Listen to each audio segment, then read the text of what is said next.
નમસ્કાર. ખેડૂત સંવાદ કાર્યક્રમની અંદર આપ સૌનું આજે સ્વાગત છે. કિસાન મોરચા ગુજરાત ભારતીય જનતા પાર્ટી દ્વારા પ્રદેશ ભારતીય જનતા પાર્ટીના યશસ્વી અધ્યક્ષ આદરણીય સી.આર. પાટીલ સાહેબના માર્ગદર્શન મુજબ ગુજરાત પ્રદેશ કિસાન મોરચાના યશસ્વી અધ્યક્ષ હિતેશ પટેલના નેતૃત્વની અંદર દર મહિને ખેડૂતો માટેનો એક એવો કાર્યક્રમ કે જેના દ્વારા ગુજરાતના ખેડૂતોને કોઈ નવી માહિતી આપી શકાય અને એના દ્વારા ગુજરાતના ખેડૂતોને ઉપયોગી થઈ શકાય એ માટેનો પ્રયાસ હંમેશા આપણે કરતા આવ્યા છીએ.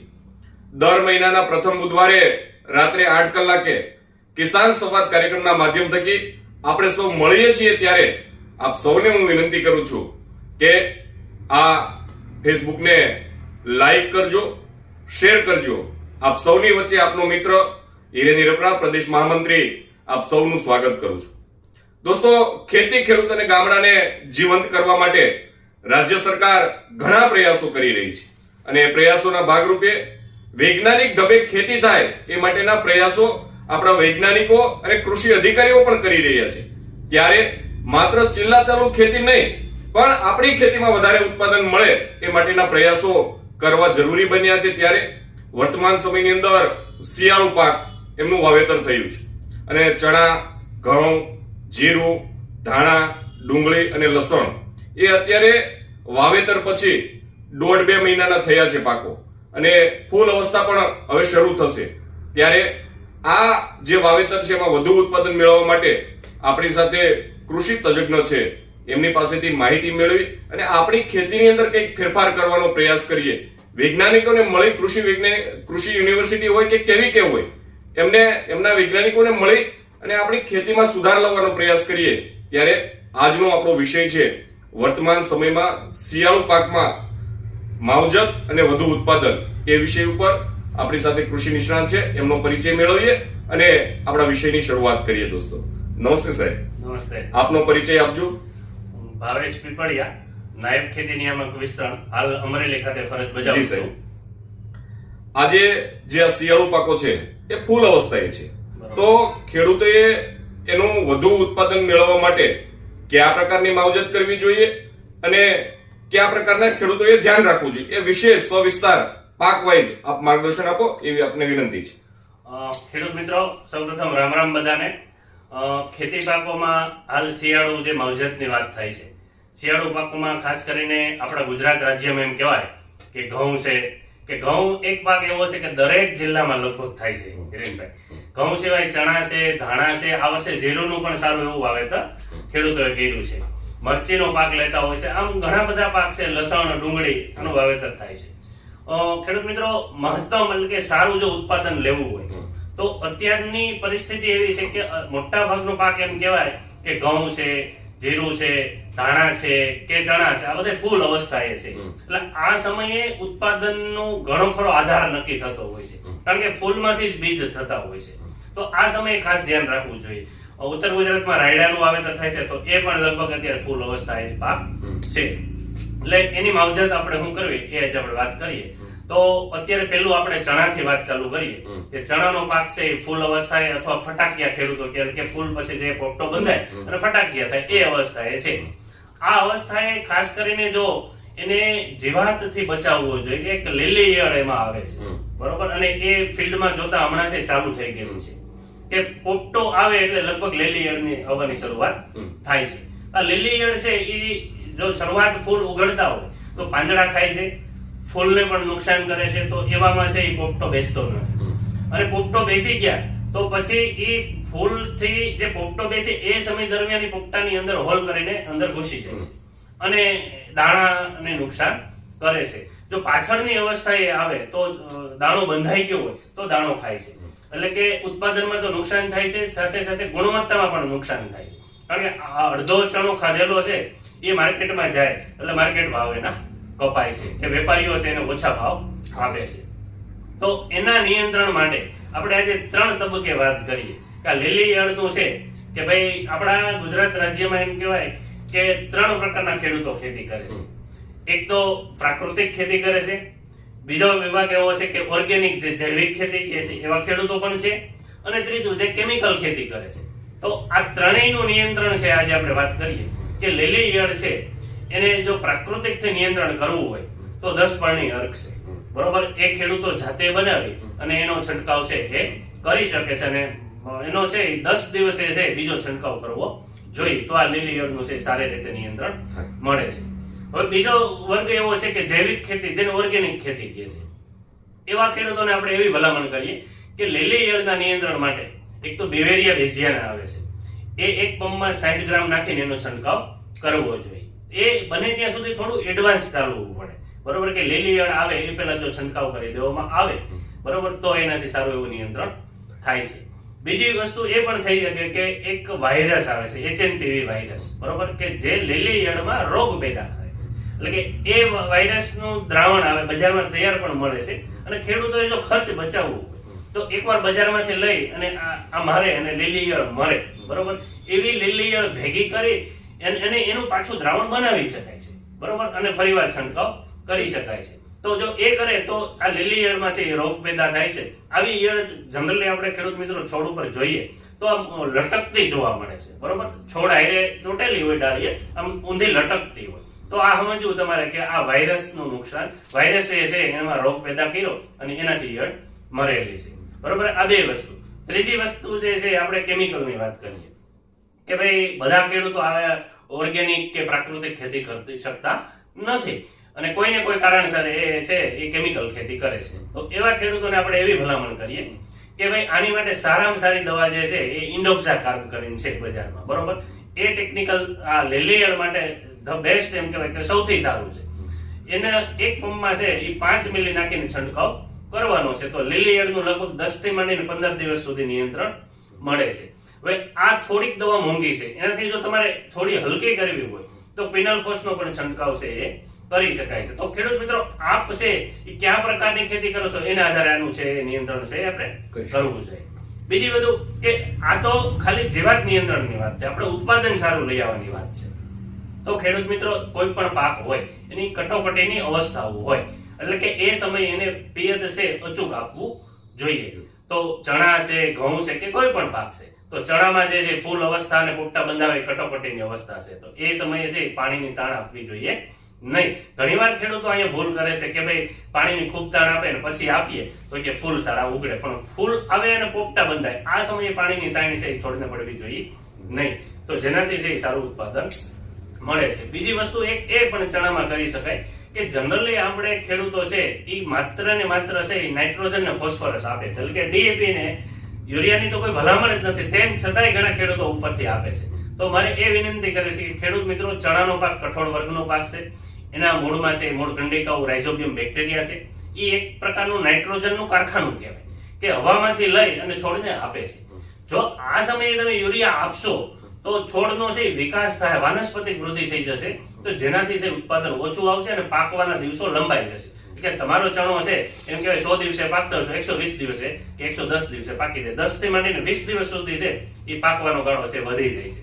તો એ આપવું નહીં. એના બદલે હું એવી ભલામણ કરું છું કે છોડને ઉપરથી આ દવા તમે છાંટતા હોય એની સાથે 0,050 એટલે કે પોટાશ જે આવે છે વોટર સોલ્યુબલ એ ઉપરથી પંપમાં નાખીને છંટકાવ કરજો. એક પંપે 100 ગ્રામ જેવું નાખી શકાય છે, બરોબર. તો એનાથી છે એ ક્વોલિટી સારી થશે, દાણાની ચમક વધશે અને ઉત્પાદન પણ સાથે છે એ વધશે. તો આ વસ્તુ એક ચણામાં ખાસ છે કરવા જેવી છે. બીજી આપણે વાત કરીએ કે ઘઉં પણ આપણો છે મુખ્ય પાક છે. ઘઉંમાં ખાસ કરીને ખેડૂત મિત્રો છે એની કટોકટીની અવસ્થાઓ છે. અત્યારે ઘઉં પણ છે એમ કહેવાય અમુકને ગાભે અવસ્થાએ છે કે કોઈને છે ડુંડી બહાર નીકળી ગઈ છે, બરોબર. ડુંડી બહાર નીકળે પછી ઘણીવાર એવું થાય કે સાહેબ એમ કે ઘઉંમાં ફૂલ અવસ્થા, પણ મિત્રો એમાં જે ડુંડી બહાર નીકળે, બરોબર, અને પછી જે સફેદ પરાગરજ બહાર નીકળે છે એ ખરેખર ફૂલ અવસ્થા જેને કહેવાય છે, બરોબર. તો આ સમયે પણ છે એ ઘઉંમાં છે એ પાણીની તાણ પડવી જોઈએ નહીં. બીજું કે ઘઉંમાં પણ આ વર્ષે જે લોકોએ વહેલું વાવેતર કર્યું હતું હિરેનભાઈ, એવા લોકોને ઈયળનો પ્રશ્ન ગાભમારેની ઈયળનો બહુ આવ્યો હતો. ગાભમારેની ઈયળ એટલે કે જે ડુંડી બહાર નીકળે તમે આમ ખેંચો, બરોબર, તો એ ઇઝીલી નીકળી જાય છે, ત્યાંથી છે ઈયળે ખાધેલું હોય છે એટલે ડુંડી છે એ સુકાઈ જાય છે. અત્યારની પરિસ્થિતિ પ્રમાણે એ નથી, પણ એટલે એ વસ્તુ પણ ખેડૂત મિત્રોને કહેવું છે કે કોઈ પણ પાક છે એનું સમયસર વાવેતર કરો, બરોબર. જો બહુ વહેલું કે બહુ મોડું કરવામાં આવે તો આવા પ્રશ્નો છે એ આવતા હોય છે. બીજું ઘઉંમાં એ વસ્તુ છે કે હજુ દેખાતી નથી પણ એમાં પણ લીલી ઈયળ આવી શકે છે. ડુંડી અવસ્થા આવે ને દાણા ભરાય એ સમયે લીલી ઈયળ આવે છે. તો જે આપણે ચણામાં વાત કરી એ જ પગલા છે ઘઉંમાં લેવા પડે છે. ઘઉંમાં બીજું કે ખાતર જે છે એનો ટાઈમ પાયાનો અને ત્યાર પછી 20 દિવસ કે 22 દિવસે જે છે એ ટાઈમ જતો રહ્યો છે.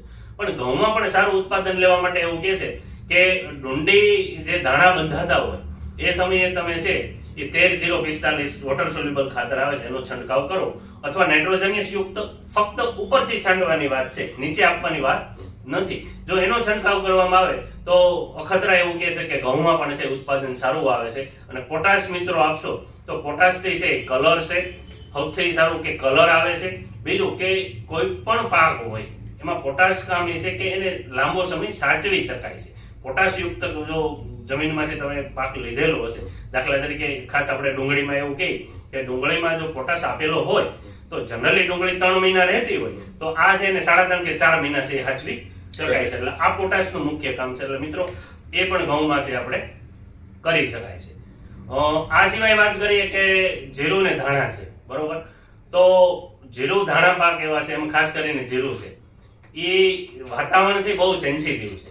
એટલે કે જો અચાનક વાતાવરણ બગડે કે ભાઈ વાદળા થાય, છાટાછૂટી થાય કે પછી ઝાકળ આવે, ઝાકળ આવે એ પણ જીરું માટે છે સૌથી એનો મોટો દુશ્મન છે. જીરુંની અવસ્થા મોટે ભાગે અત્યારે એમ કહેવાય ફૂલ ઉગડે છે, કરમરિયા બેસે છે, અથવા એ અવસ્થા એ છે મોટા ભાગનો પાક છે 45 દિવસની આજુબાજુનો જીરુંનો પાક થઈ ગયો છે. તો આ સમયે છે એમાં કાળિયો રોગ આવવાની ખૂબ શક્યતા છે. કાળિયો રોગ મુખ્ય ક્યારે લાગે કે તો ભાઈ ઝાકળ, આપણે વાત કરી ઝાકળ પડે, વાદળછાયું વાતાવરણ થાય કે છાટાછૂટી થાય ત્યારે એ રોગ લાગવાની શક્યતા વધારે છે. તો આવા સમયે ખેડૂત મિત્રોને આપણે એવી ભલામણ કરીએ છીએ કે એને જે એ વૈજ્ઞાનિક ભલામણ એવી છે કે 45 દિવસનું જીરું થાય એટલે રોગ આવવાની રાહ જોયા વગર છે ને 3 છંટકાવ 10 થી માંડીને 15 દિવસના અંતરે કરવા જોઈએ. એમાં પેલો છંટકાવ છે એ એવું કહે છે કે મેન્ગોઝેબનો કરો એટલે કે ડાયથેનિયમ 45, બરોબર. ત્યાર પછી બીજો છંટકાવ છે એ ક્લોરોફેનોલિનનો કરો એટલે કે કવચ અથવા જટાયુના નામે બજારમાં મળે છે. ખાસ ખેડૂત મિત્રો એ ધ્યાનમાં રાખવાનું છે, આ ઘણીવાર છે એ વેપારીને પણ ખબર નથી હોતી. જીરુંનો કાળિયો છે એ અલ્ટરનેરિયા બનસાઈ નામની ફૂગથી થાય છે. આ ફૂગ છે એ હવામાં ફેલાય છે. એટલે તમારા ખેતરમાં રોગ આવ્યો હોય, બાજુમાં ન આવ્યો તો ત્રીજા ખેતર સુધી કે ચોથા ખેતર સુધી આ રોગ છે એ પવનથી ફેલાય છે. એટલે એ ન આવે એની માટે આપણે એને કોન્ટેક્ટ પ્રકારની ફૂગનાશક આપવાની છે કે એને એક પ્રકારનું કવચ આપવાનું છે, બરોબર. તો એમાં અલ્ટરનેરિયામાં છે કે કાળિયામાં સારું રિઝલ્ટ મળે.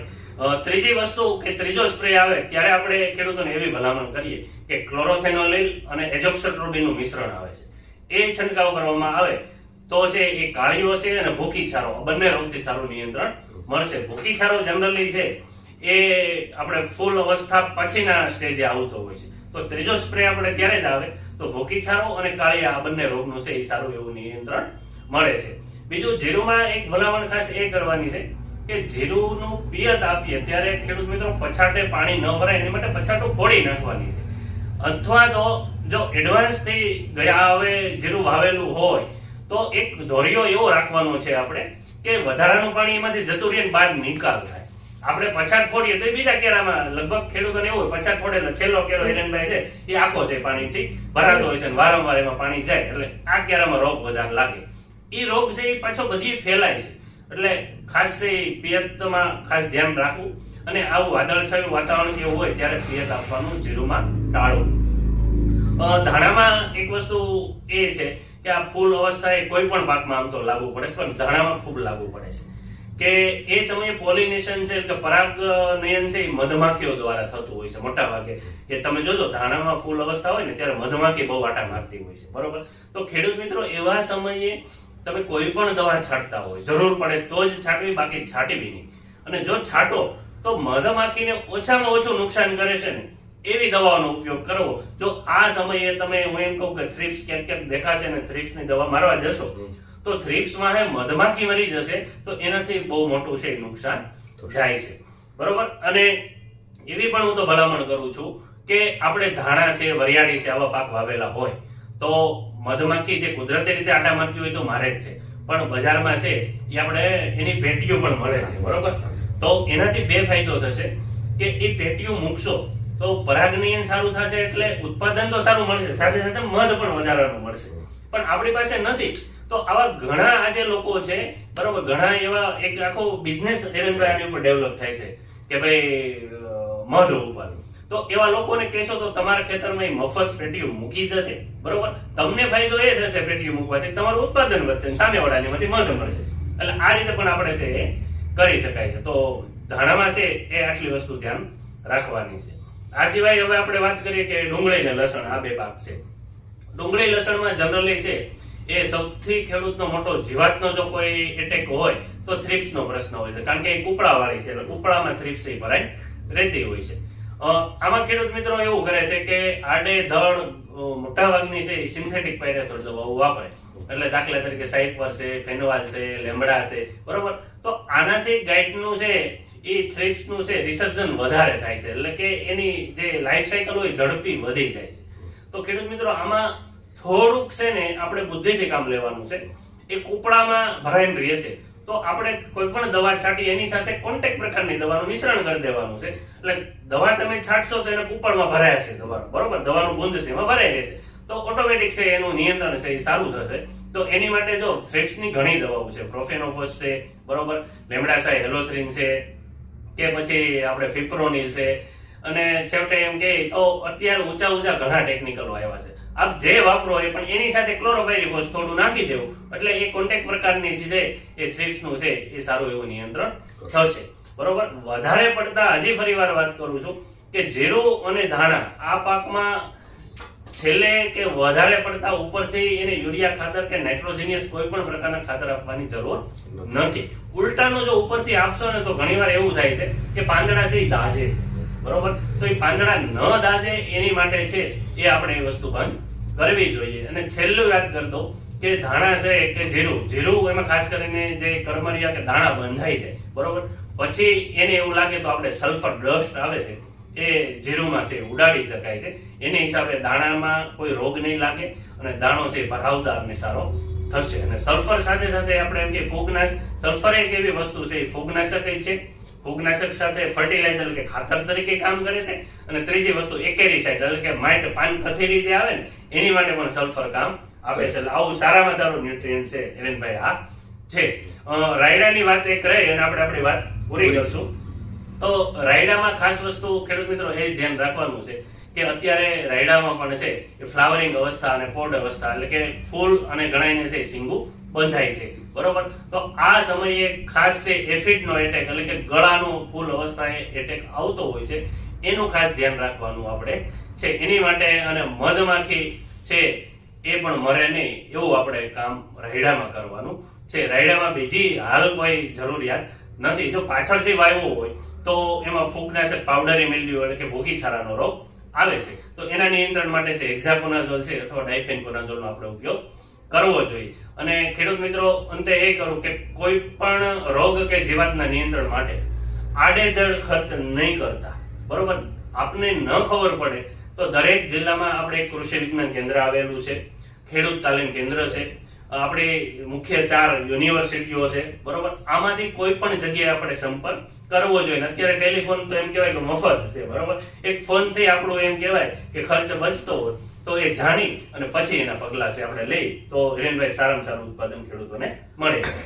દોસ્તો, આજે પીપળિયા સાહેબે આપણી સાથે ખૂબ સારી વાત કરી છે શિયાળુ પાકોની અંદર રોગ જીવાત નિયંત્રણ અને વધુ ઉત્પાદન આ વિષય ઉપર આપણને સૌને માર્ગદર્શન આપ્યું છે. આવતા મહિને ફરી મળવાના વાયદા સાથે દોસ્તો આ કાર્યક્રમને નિહાળીને લાઈક કરજો, શેર કરજો, અન્ય ખેડૂત મિત્રો સુધી પહોંચાડવાનો પ્રયાસ કરજો. આવજો દોસ્તો.